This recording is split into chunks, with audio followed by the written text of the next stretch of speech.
welcome, and thank you for joining us tonight. My name is Jason Berschke. I'm the Director of Alumni Relations at Mercersburg.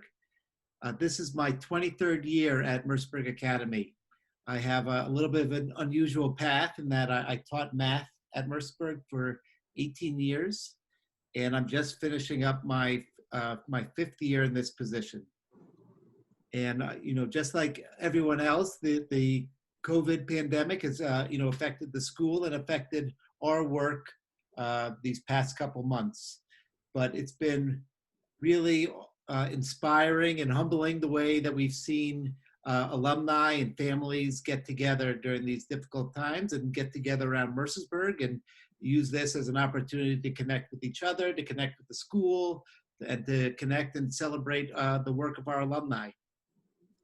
This is actually our 61st virtual event over these past 3 months. So we've really been going at a pretty fast pace, but we've been able to bring in over 1,500 guests during these. And they've really been a great way to connect with people. And regardless of what happens, we're certainly going to continue these virtual events. But I really appreciate you guys coming in and joining us and learning and just sharing ideas with us. And a special note of gratitude to our hosts and our panelists tonight.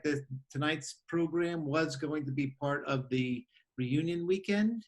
And so we've pivoted and moved it to a virtual event, and which means we're able to bring a wider net of people in and more people in to join us, which is great. So thank you very much for joining us. I'm going to first introduce our moderator. Our moderator is Lois Findlay, class of 1980, who recently joined and celebrated her virtual 40th reunion with her classmates. But she's a regular visitor to campus, and it's really great that we're able to celebrate her this way also.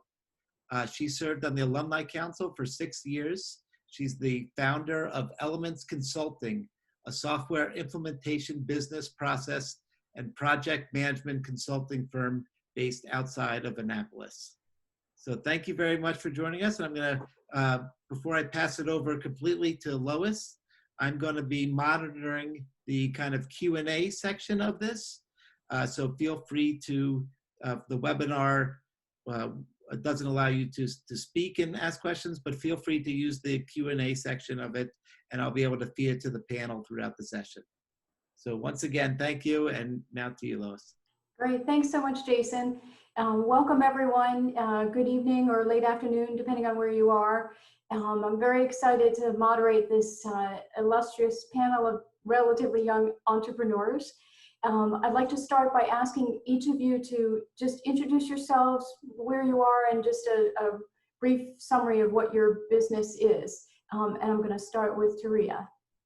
Okay, hello everyone. My name is Taria. I am Mercersburg class of 2010. And currently I am based in the Washington, D.C. metro area. And I run an event company called Ama Vida Events, where we specialize in weddings and special events. And I also am assistant general manager of Fiorella's Italian Kitchen at the National Harbor. Thank you. Ethan? Hi, yes, Ethan Keiser, class of 2010. I ran a company called Study Tree for like the last 5 years. And then I moved on to Cisco, where I currently work now as a manager of the engineering teams. And I also am working on a few other projects related to artificial intelligence and gun control. So I have a few projects I'm working on. I also do investing, so whole entrepreneur experience. Great, thank you. Nikolai? Hi, I'm Nikolai, also class of 2010. Let's see, so I'm based in Seattle, and I helped co-found a company called Umbra Sunglasses. We make armless sunglasses, so just as a background, sunglasses have always been like a frustrating product for me. They've always fallen off, broken, or gotten lost, or gave me headaches right here. So along with my friend Jensen, we co-founded a brand called Umbras that makes armless sunglasses. So they don't break, they don't fall off, they're ultra comfortable. And we're also the most carbon negative brand in the world by planting 20 trees for every pair we sell.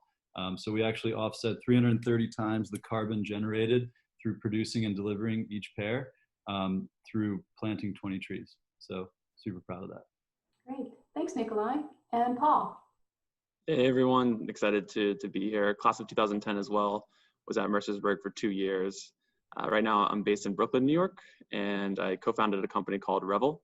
So Revel is actually the largest shared electric vehicle operator in the US. So we operate large shared fleets of electric mopeds. So when I say moped, think of Vespa style scooter, but it's all electric. So we're based in New York. Our largest fleet is in New York. We operate a fleet of about 2,000 vehicles here. We're also in Washington, D.C., Austin, Oakland, and Miami as well. Well, great. Thanks so much, everyone. I'm going to start with a set of questions, and I'm going to leave it as a free-for-all for anyone who wants to answer. First, we'd like to hear a little bit about the path. What made you consider taking the risk of creating your own company? And I'll open it up to anyone. Well, I know for me, I personally am a very laid back, go with the flow type of person. And I started to think, well, you know, you don't like a schedule. You don't like to really be told what to do. Like, you should probably start something of your own and, you know, lead people in a way that you were led, you know, growing up. And I also wanted to start some type of legacy for my family. And so it really pushed me to, you know, do something on my own, as well as obviously I still have to work for someone else for a while, but the plan is to totally work for myself. So that's definitely what pushed me to start a company, for sure. I guess I can follow up as well. So I always knew that I wanted to be an entrepreneur. I'd always had a difficult time being told what to do by anyone. Some of my old teachers at Mercersburg might remember that, as well as some of my classmates. So it really seemed like the right path for me. After college, I went and worked for Amazon, and that kind of gave me a skill set to apply to e-commerce, and to really gave me a great understanding of the e-commerce landscape. One of the things I'd always wanted to do in my life was create a physical product, like something tangible. So, you know, something that wasn't web-based, that wasn't digital, something that I could actually feel and hold in my hands. And also something that had served a purpose and had a function in this world. So, you know, we go to Walmart, we go to Target sometimes, and I'd always found myself wondering, how is there so much crap in this world, useless crap? And so we wanted to create something that solved an issue and served a purpose, and kind of didn't break and wasn't designed to break. I think for me, I'm just probably the worst employee that anyone could ever hire. So I was doing a kind of benefit to any future employer. Now, not the worst, I've grown out of it, but I was pretty bad. And I've always lived my life like taking all the risk all the time, calculated, of course. I never would want to look back and like regret something. And it's kind of cliche now, but for the longest time, I've always felt that way. And I can still remember, since we're at the Mercersburg alumni here, one of my biggest stepping stones as like a young adult or young man was when I was at Mercersburg and I put on a magic show. Maybe some of you guys remember it, in front of like the entire student body. It was by far the hardest thing I've ever done, as far as like just like putting yourself out there and like putting it all on the line. And ever since that, I think it was like a student assembly. Ever since that, everything has been easy. I've done TV, I've done all kinds of crazy stuff, and none of that has given me the same like nervousness as going in front of all my peers at Mercersburg. So I think for me, I just love the risk and I love the adrenaline rush. And then once you do it enough, it just becomes kind of fun. And I don't want to stop the party, so we just keep going with it. And that's kind of what got me into it. I remember that magic show. I appreciate that. I do remember that magic show. Yeah, I agree with Ethan, where I think there's an element of being attracted to risk that I've always just liked a big idea. But for me, it's an element of timing, and then it's partly combining my interests and then just my innate personality. So interest, I studied chemical engineering at school and in college at Penn State. I've always been interested in just energy and transportation, sort of the two industries that just make life possible, that just exist, that you don't really think much about. And then also just thinking about how those industries are going to change or need to change over the next 5, 10, 20 years. So that was sort of like my pet interest, always reading about it, always learning about it, studied it in school. And then just personality, like Ethan said, kind of a risk taker, like big ideas, really like creating something from scratch and building something from the ground floor. So those sort of two things combined and formed where I am now. Okay. So panelists, what is one characteristic you think all entrepreneurs should have? Persistence. And yeah, I would say persistence is like one of the key characteristics. I think it was easy for me for a very long time. It's not easy for many people, I've noticed this, but like just getting up every day and putting it all on the line and getting up the next day and doing it again. And it's extremely daunting, and doing this for years with no benefit in sight. And that's kind of the hardest thing. Like, it's super easy to work hard when you know that there's a benefit at the end of it. It's actually not challenging at all. It's really hard to do it when there is no known benefit. And there's just kind of this mystic or this unknown potential, win at the end when you sell your company or whatever you end up doing with it. So I think persistence into the unknown is like extremely challenging. And you just kind of be a little kooky to do it. So I think that's a kind of a quality right there. Yeah, this is basically a synonym. Go ahead, Taria. I'm sorry. No, go ahead. This is basically a synonym to what Ethan said, but yeah, tenacity. You're going to hear no way more than yes in your life, and just being able to take those no's and turn them into yeses, and figure out what people want is huge. For me, I would say resilience. I started my business while working in a bridal shop, working with brides, and that's how I knew I really wanted to work with brides and, and just really make people happy. So if I wouldn't have worked those 7-day weeks and went to work and had clients and then would get off work and go see other clients and, writing down dreams in my notebooks and things like that, I feel like that's really, what it takes to push yourself forward. For me, there's a lot, but I would say if I had to choose one right now, it would be optimism. I think at the end of the day, by definition, when you're starting a company, it's bound to fail. And a lot of people will tell you that, whether it's friends and family or investors or things aren't going well. So to continue to have a strong outlook and I think that's one thing that I would say is definitely super important.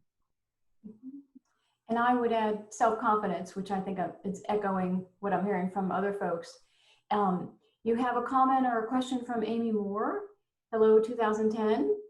To follow up on the idea of characteristics needed, how have you taken weaknesses to get help along the way? Have any of these other classmates been a part of your own journey?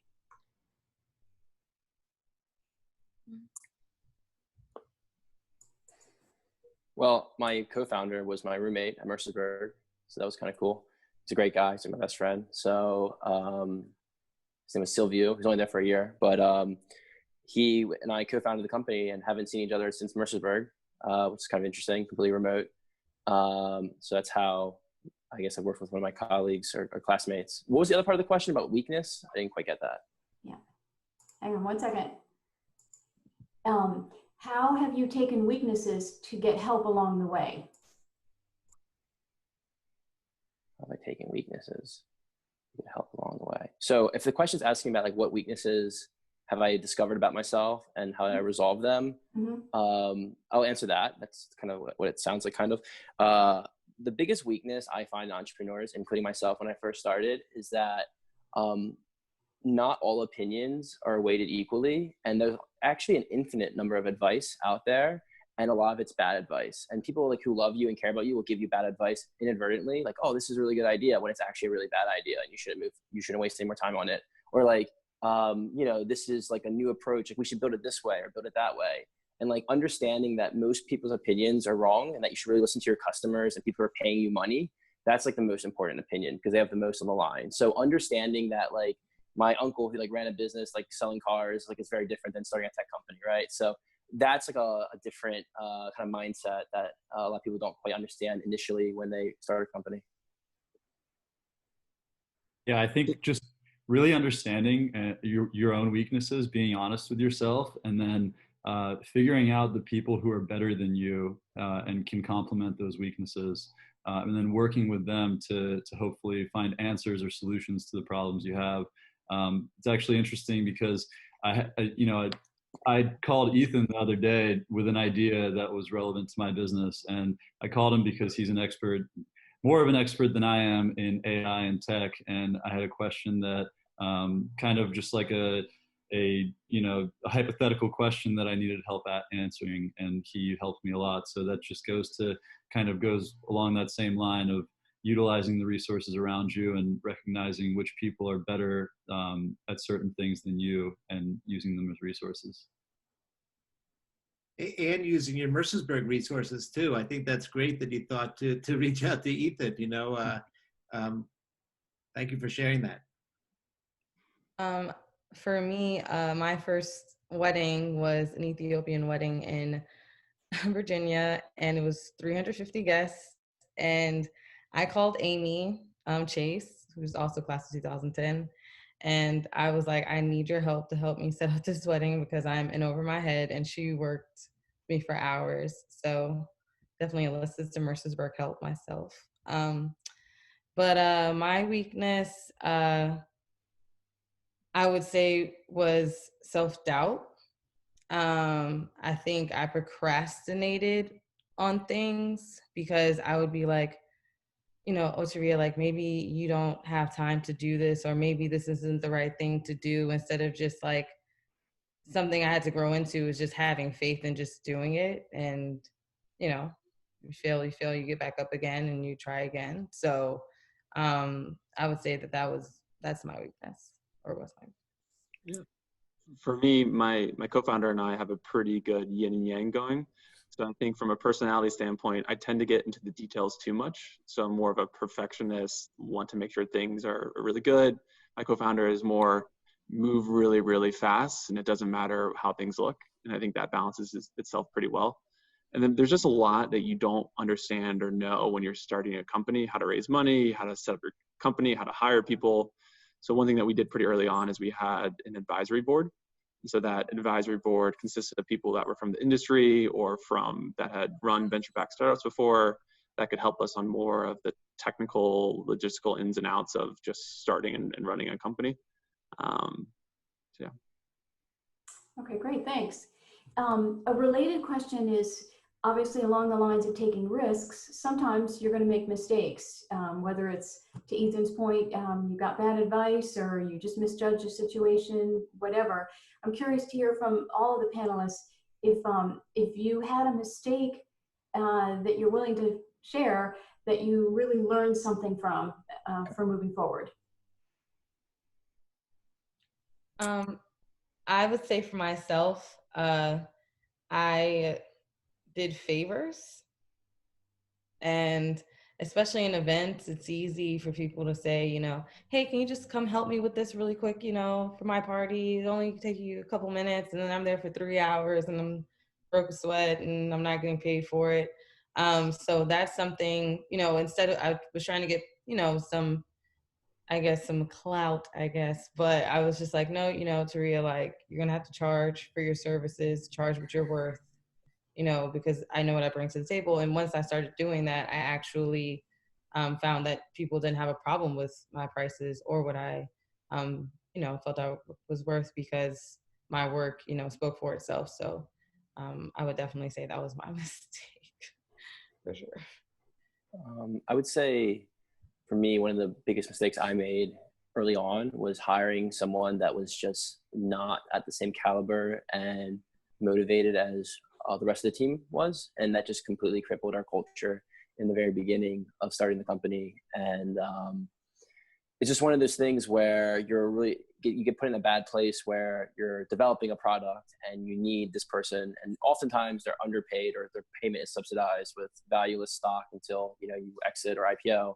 So, you have all of this, it's hard to find good people. And essentially, if you hire the wrong ones, it can really damage your company. So I did that once, fired him eventually, but it was really hard and definitely slowed us down and crippled us big time. Yeah, I think the biggest mistake that I made is not making the transition quick enough to being a manager. At this point, so we have over 300 employees right now. And so the speed at which we needed to hire and the structure that we needed to have and the processes around interviewing and promotions, because we were hiring so quickly, there was a lot of one-off decisions of, okay, this makes sense, give this person this much, promote this person, give that person that. And then you just create a lot of, call it managerial debt of things that you really need to change and fix and set up. And so I think sort of planning ahead for success and planning for growth is something that I could have done a little bit differently. I would say on my end, just muddying the lines between employer and friend, employee and friend, has always been something that I've struggled with professionally. So yeah, just certain people who are great friends aren't the best employees, and you just have to recognize that within people. And you're not always in the best position to be a manager to a good friend of yours. Sometimes that can impede into a relationship. So that's something I've learned along my entrepreneurial journey. Great, thank you. We've had a couple questions come in on the Q&A, and by all means, feel free to add more. I'm going to address this one that's actually was a question we were going to ask about how COVID-19 has affected your work.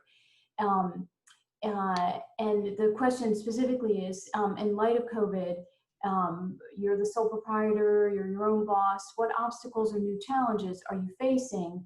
Have you been affected at all? What advice could you give to those who have to change gears in light of unemployment? And is there a new normal for any of you as your own boss?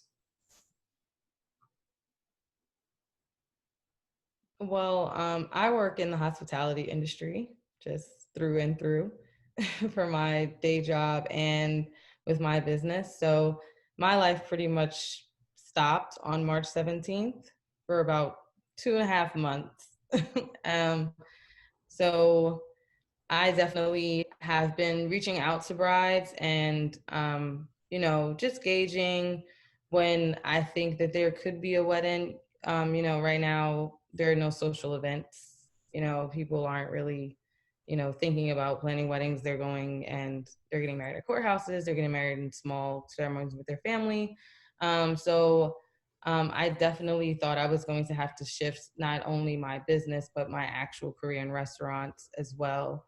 With that being said, I do have more hope that things will return back to normal because our restaurants are now seating 50% capacity on the inside, which is super exciting. So it, lets me think that there's going to be, a new norm, but things will eventually get back to normal. So for anyone that's going through that, I can say that I literally, during quarantine, I just came to a point where I was like, I just have to have faith and relax because everything was pretty much out of my control. And I think as entrepreneurs, we're so, attached to success and what we want that, we have to sit back and realize sometimes this is not something that I did. It's not my fault. And, I just kind of, just rode the quarantine highway, as I like to say. But honestly though, I would say to honestly just have faith, and if you do have to make a change, make sure you're doing something that you love still in any capacity. So yeah, I think we had a sense of what was coming maybe more quickly than a lot of companies, just because we have a lot of relationships with suppliers in China. So it's kind of funny that the month of January and February was us getting on the phone every week, talking to our suppliers, like, are you gonna be able to send us product, really pushing them. And then come March, we were like, please don't send us product. We don't need anything. We have no demand. So come March 15th, you're sitting there, you have 5 markets, revenue is dropping from 50 to 80% in all of our markets. One of our markets had to shut down completely. So it was a whirlwind. There was a lot of, went through layoffs, renegotiated literally every contract. I think every landlord that interacts with Revel doesn't like us because there was a lot of negotiations there. So it was tough. But I think we also used it as an opportunity to grow and go on the offensive. So there's a lot that we've done as a company from giving free rides to healthcare workers to giving away products to restaurants that were trying to stand up delivery services, things that we could really do. One thing I would say that I've learned from this is if there's ever a challenge like this, I think you really need to take swift action very quickly and do it in a way where, at least in COVID, there were some decisions that we made that I think we made some cuts and decisions that were definitely on the steep end. So I think really acting quickly and taking dramatic action has benefited us now.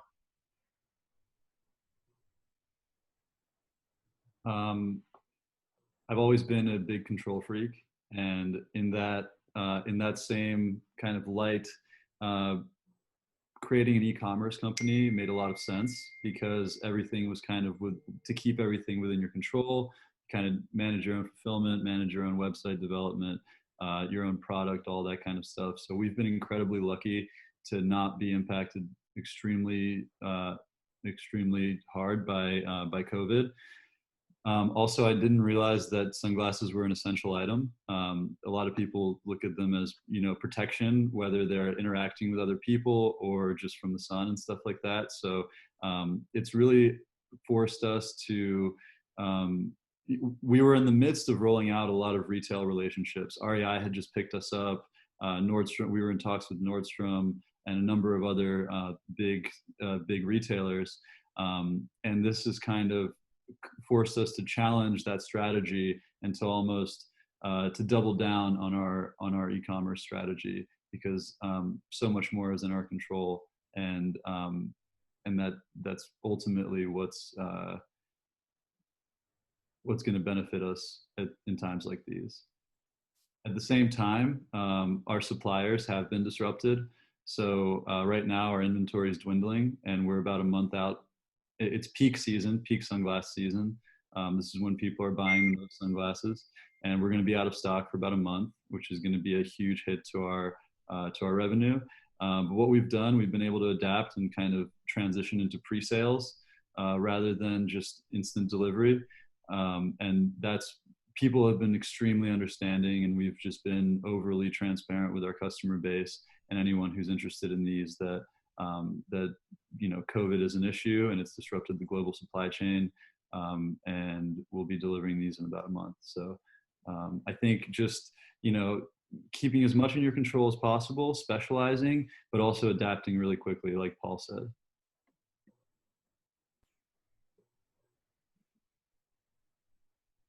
All right, thank you. Ethan, did you have anything to add on that? Okay. For participants who might not know, Mercersburg offers an entrepreneurship class as one of its sort of senior capstone classes, which is obviously new since I was there. So for panelists, if you were to come back and speak with the class, what's one lesson you would encourage high school students to learn while they are still in high school?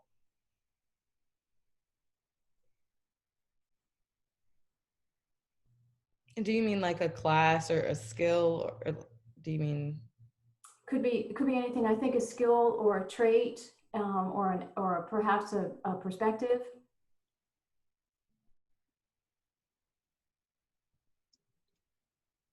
I think if I'm relating it back to entrepreneurship, I think one thing that's important is just presentation skills.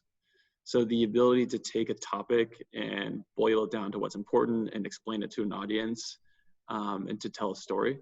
I think when it comes to telling the story around your company and what's important and telling that to different audiences and getting people to buy into that sort of like presentation skills is something that I think I use almost every day. What's benefited us a lot is just being hands-on with everything, and that's how I've been in my life. Like my whole life, I've just been very hands-on, and I think that's benefited us in multiple ways. Now as a growing business, we're starting to hire out a team now, and it's really difficult to hire out the right people when you don't know what the job is how to do the job perfectly yourself. And you might not be an expert, but at least you understand what the most important parts of those are. So you can make a good hiring decision based off just practicing on your own and getting your feet wet. For me, I would say, I can say that Mercersburg actually taught me how to multitask.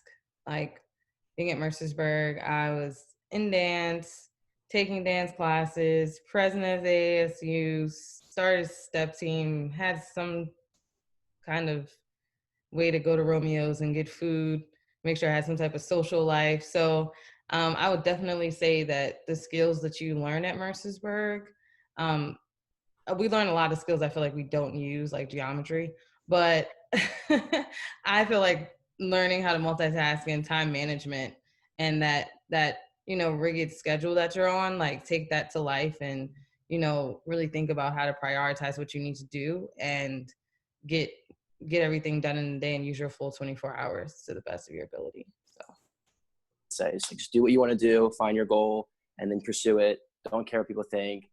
And that's kind of what I've done. And like, I've gotten a lot of like naysayers, and you always have naysayers. Just like, don't worry so much about the pressures because most people are wrong anyway.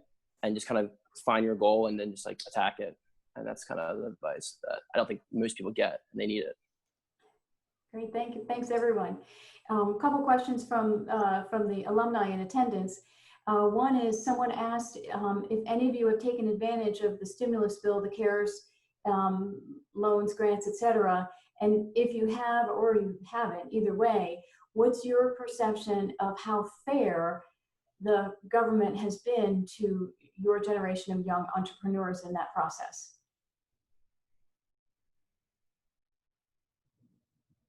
So I can go first here. We were able to take advantage of what's called the payroll protection program.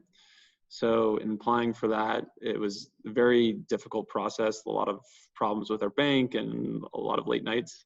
But it's allowed us to hire back a lot of our operations employees and a lot of our employees that we had to let go, which is great.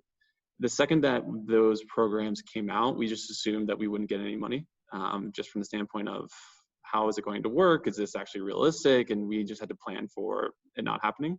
So I think we were very lucky that that went through, that we were able to hire employees back. I think whether or not I feel that the government has been fair, I honestly don't have time to think about it. We just got lucky, feel that we benefited from it. It's helped us out a lot personally. So I think we're definitely thankful for that. Yeah. I would say for myself, I'm currently back at work because of the PPP loan that my restaurant group was lucky to acquire. So I was able to come back and I was able to bring staff back because of it, because we have to. So that's been, that's benefited me. Not so much my small business because, I didn't really see anything from the government on that. But I mean, I haven't been focused on that. I haven't really thought about them giving me anything. I didn't expect them to. So I haven't been Stepping in a little bit, I was thinking if you guys can talk a little bit about the finance processes, especially for students, things that they're probably not aware of, what that process looks like, how that process was for you trying to get backers and what that looked like, and also maybe how you can protect your intellectual property. Paul's thinking of you, or Nikolai, your products are so visible. Have you had any challenges trying to copyright stuff, or what have you learned in that area, intellectual property? I'll start with your first question about financing. So we launched Ombras. When we initially had the idea of Ombras, we presented it to a few different investors.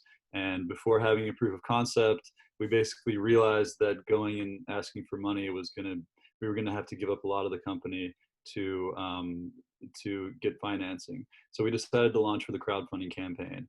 And that really required a lot of those presentation skills and storytelling skills, as Paul said before. We ended up being fairly successful, raised about $200,000 in pre-sales, and that gave us the runway to launch a production line, launch the brand, and really build our product.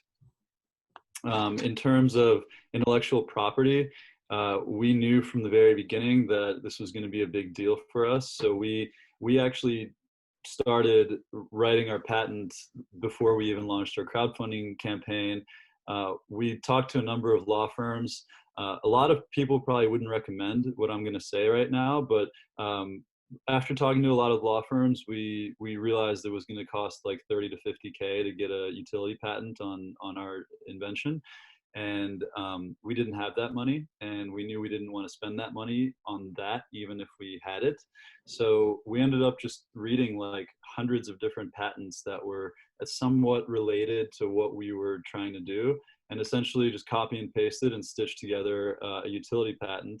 And then for a fraction of the price, like $2,500, we hired a law firm in Seattle, one of the best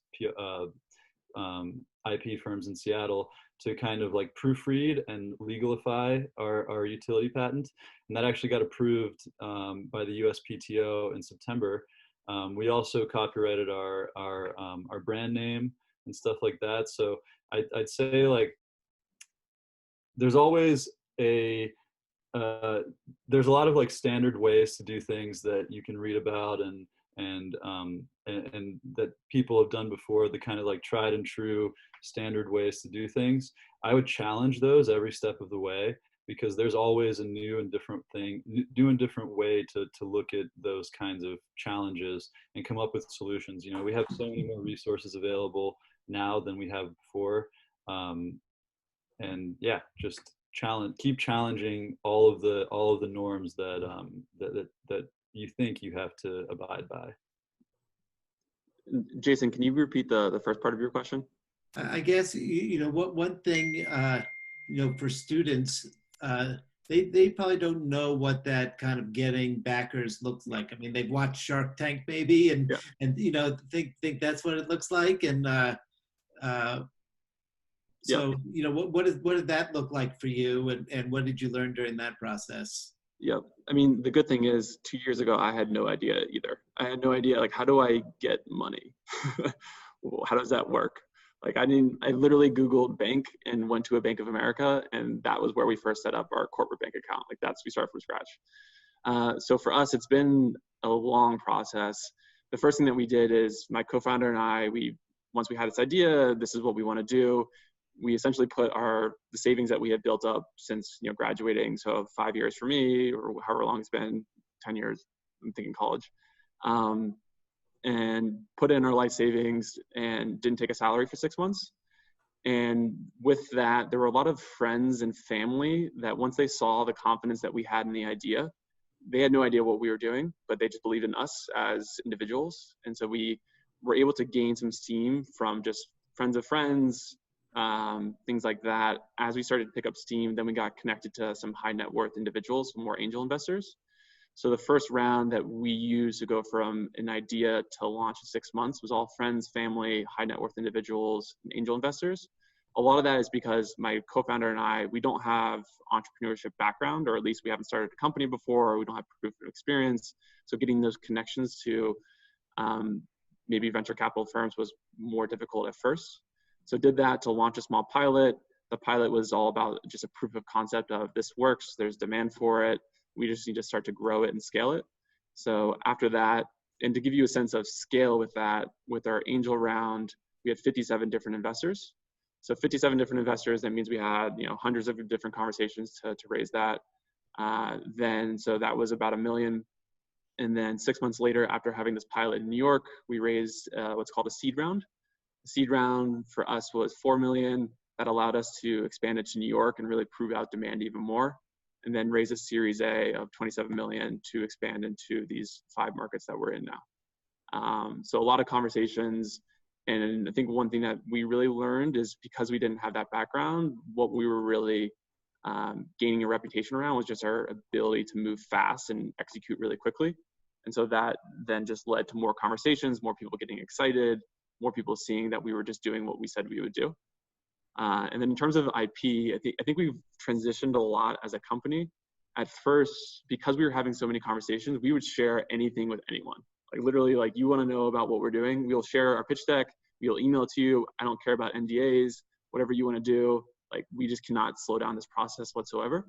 And then the honest truth was at the beginning, there wasn't really a competitive moat. We just had an idea. We knew where we wanted to go. But as we've matured, we have, a legal team in-house. We have a general counsel. We have software and technology in-house. We have all of our operations processes in-house. So we've just kind of matured. So we didn't let the fear of protecting our IP get in the way of learning, having conversations, being connected to the right people. So that's sort of how we approached it. Thank you, Paul. Ethan? You're muted, Ethan. Yeah. Sorry, Paul, question for Paul. Did you see you have 57 angel investors in your first round of funding? Yep. Oh, wow. Your cap table is probably crazy. That's awesome. I think Paul kind of hit everything: raising capital, friends and family, going to investors. I'd just be duplicating what he said. So what Paul said is what I'll say. Ethan, I know you work a lot with intellectual property. Anything you want to share about how you try to protect it as you go along? In technology, especially anything technology related, your IP is really like the software you write. And there are processes in place where you can get various formal protections, but a lot of time it's overkill. When you write code and you have employees and they sign their IP assignments, so anything they write is owned by the company. That's really all the protection you really need. If investors and you don't meet investors and they'll say, well, what kind of patents do you have on your software? These are very amateur investors who say these types of things, because generally speaking, at early stage, it's just an overkill. You don't need it right away. You have intrinsic protection by writing the code or having employees who've signed agreements who write this code that it's owned by the company. And as long as you have non-competes, or if you have employees that leave and there's under some sort of obligations that they can't give away trade secrets, that's really where your power is in a technology company. And anything that's like a commodity, or I can see a hardware or a new device would need extra protection. That makes a lot more sense. But in the technology space, it's a lot easier, in my opinion. A lot of these protections aren't necessary as far as formal copyrights go or design. Interesting. Thank you. Thank you. Yeah. A question for the whole panel. Looking back as you started your company, what was one thing you realized you were not prepared for in the life and work of an entrepreneur?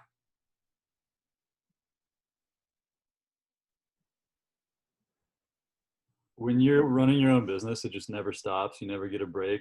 A lot of people who don't run their own businesses, they have the ability to just unplug and come home and enjoy life. Whereas I'm sure everyone in this panel and every entrepreneur is always just thinking about their business and what's going on and what's next, and it's really hard to shut that off. So I couldn't agree more with Nikolai. I think the amount of times I'm having a conversation with someone and I'm looking them right in the eyes and I'm thinking about I wonder what subscription pricing would do. I can't shut it off. It's very difficult. So I think you hear about work-life balance a lot and how that's a challenge for entrepreneurs, and it's 100% true. And there's work-life balance of actually separating yourself physically from work, but it's just very difficult to get yourself to stop thinking and realize when you're actually being unproductive. So that's definitely a challenge that I've had personally. And on that same exact note with the work-life balance, one of the hardest things that I didn't realize, but you have to do, is you have to separate yourself from the company, as how you see your personal self-worth cannot be the actual company, because startups are very volatile, and you'll have super high, great experiences, and you'll have very low, something happened, you lost a contract, something didn't go well. And what happens is when you're this in it all the time, you'll start to see yourself and your self-worth as a person as a reflection of how the success of the company is doing. And that's extremely dangerous, and it makes you do erratic decisions. So understanding how to separate your time, work life, and also how you see yourself and the company as two separate entities. I think having a bit of an autonomy and a little bit of separation between you and the company gives you the ability to make much clearer decisions that is the best for the company. And that's kind of one of the challenges, at least I think I faced. For me, well, just piggybacking on what everyone basically has said already, I've taken like self-care. So like, just really thinking about like, I literally am that person that's on the phone, like on my off day, like all the time. So even like I'm in my 20s, even like dating, I've been on a date and it's been like, hey, I'm just really wondering about these shoes for my dress. Do you have time? And I'm like, I just gotta go to the bathroom. And then I'm in the bathroom stall talking about wedding dress shoes. And then I come back out and then my server is throwing up and my manager that's on the floor is like, I need you to come in. I don't know what to do. It's just like, just really like taking time. Like I literally will go on vacation and just turn my phone off. And I've learned that I've had to just learn how to turn my phone off. And I know, especially in our generation with social media and just, leisure on our phones, I think that it's really important to like disconnect for a little while and just, just focus on what makes you happy. That's not related to work. So I definitely. I'm happy to hear that work-life balance emphasis from most of you. That actually resonates with me as well. A question for Taria from one of the participants, actually asking about your perspective as a minority female in the hospitality industry. So I will say that because there are so many different facets of the hospitality industry, it has varied for me in in the different areas. So I would say in event planning in my business, I find that it's a much more diverse area of hospitality. There are a lot of, women of minorities and actually more event planners than not are women. So I'm a little more comfortable in that area.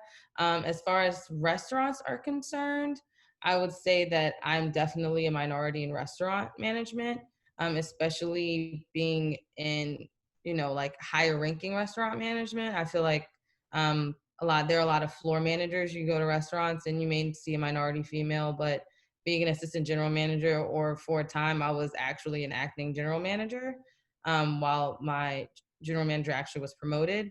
And I did, there were some times where, not only am I a person of color, I'm a woman, and some men don't like to listen to that, when they're coming in to eat and they would like to get a table right now. And I'm like, I'm sorry, sir. And it's, not only that too, just to add on to that, I look like I'm 12. So people are like, you can't be the manager. And I'm like, nope, it's me. They're like, there has to be someone. Nope. That's all you got. So I definitely would say that it's a lot about confidence. And I've had to learn how to stand firm and be to any man, nice firm handshake, hello, and, stand my ground and be like, this is my restaurant and, this place I run, and I need you to just, enjoy your time here, and I want to give you a good time. And for, events, I can be a little more soft and, a little more nurturing and, fluff dresses and do floral arrangements, which makes me very happy. So it's definitely a nice balance for me, for sure. Great, thank you. Thanks. I'm curious to hear, and I imagine the participants are curious to hear what's next. New projects, new companies, anything anyone wants to share? What's coming down the pike? Well, for me, I'm excited. I'm applying to go back to school to get my master's. And I want to actually get into event spaces. So I'm actually in the process basically my goal in life is to open up event spaces and to run my event business out of them for catering and event services. So I'm going back to get my MBA, and I'm also interested in getting into commercial real estate so that I can, get the going on getting some event spaces out here for some cool, cool industrial looking spaces for these brides. So that's my next goal and project. For me, I took a step away from Study Tree, and I don't know what that means long term, just because of COVID-19 and how the universities are under such an economic crisis. We're going to see a crazy thing happen in them over the next few years. Consolidation, that's what's going to happen.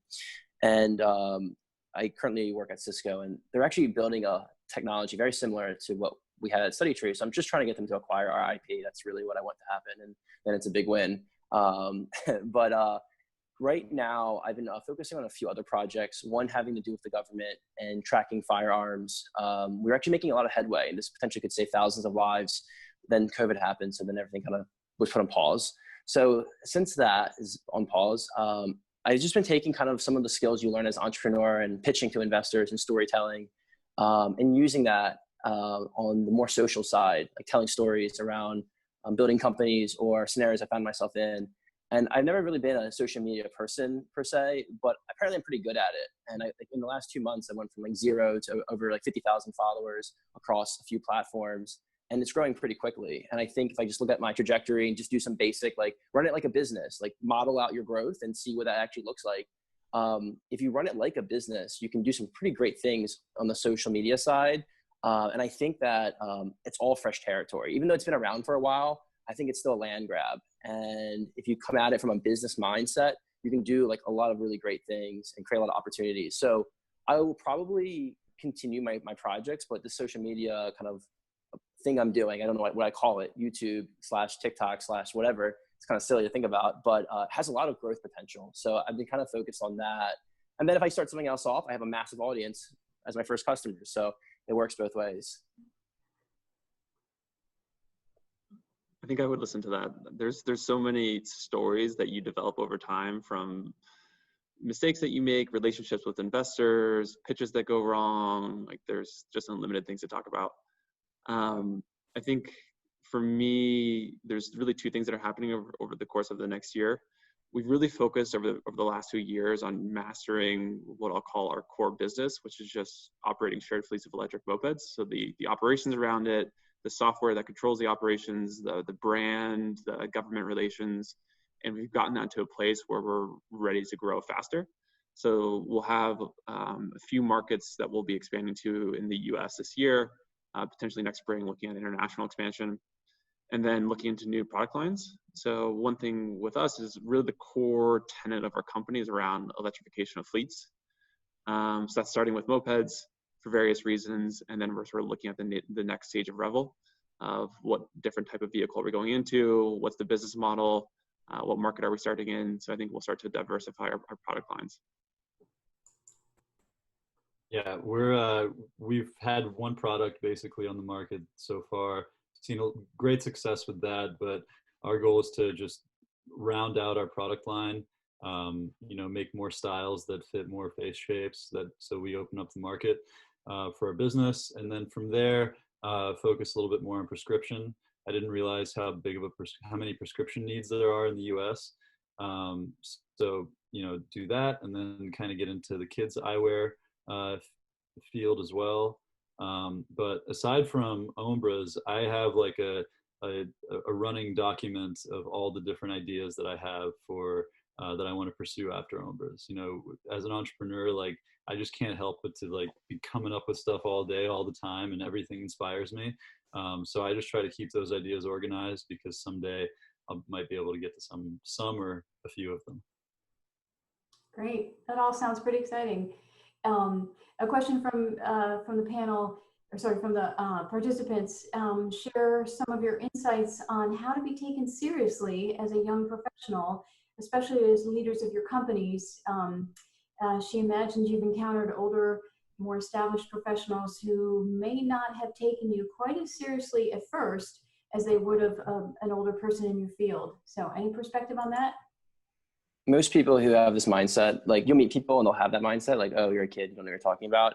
But that's kind of died. And anyone who actually thinks that still has kind of like taken it back or changed their mind. There was like a transition period. I think like Mark Zuckerberg was like the first like kid to run a massive company and like started that whole transition. So I think we're well through that.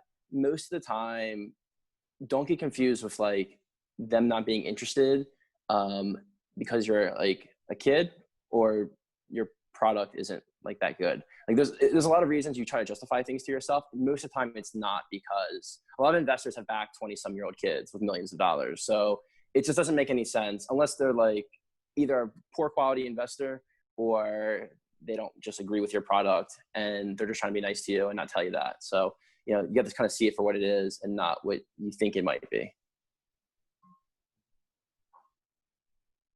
Yeah, I'll kind of echo that. I haven't had many experiences with that, but I have, you know, there have been a few instances where, you know, someone has basically just drawn conclusions from, you know, without knowing like a full story or like what we do or the results of our company. For the most part, I've found that people don't judge as much as I thought they would, and you know, they want to see results first and performance first, and they kind of base their opinions off of that performance. So the people that do jump to those conclusions, I don't even want to talk to them. It's like that tells me more about them, and that tells me that I don't really have anything else to say to them. So yeah, I agree. It hasn't been a huge barrier for me, but I think there's a difference too in coming off as humble versus coming off as tentative and deer in headlights.